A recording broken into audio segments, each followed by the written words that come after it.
याद ना दिलवा से जाता जी। डॉक्टर साहब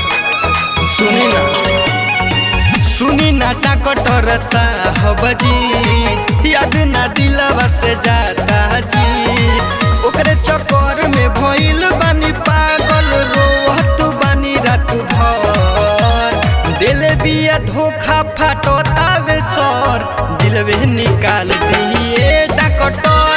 दिल बिया धोखा फाटतावे सर, दिलवे निकाल दिए डॉक्टर।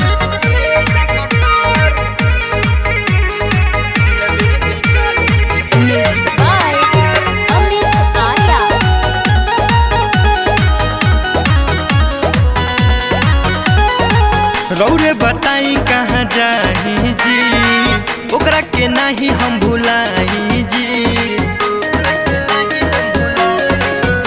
अरे हम नाही जननी की ऊ करी बेवफाई हो। रौरे बताई अब हम जी के महर जाइब हो।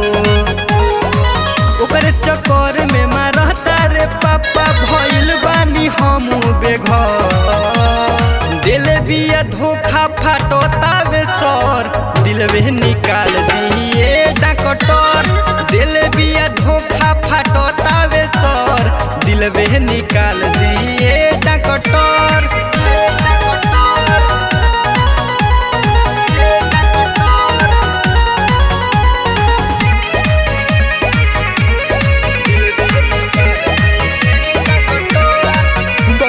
लोग कहे पागल जी, ओकरा से दिल हम लागल जी। सुनी ना, अरे सुहेल खान के नाम ई बदनाम करैले बिया। अरे राइटर कुंदन टिंकू के ई बहुत सतैले बिया। ओकरा चक्कर में हम छोड़ के घरवा जातानी अब शहर। दिल बिया धोखा फाटतावे सर, दिलवे निकाल दिए डॉक्टर। दिल बिया धोखा फाटतावे सर, दिलवे निकाल दिए।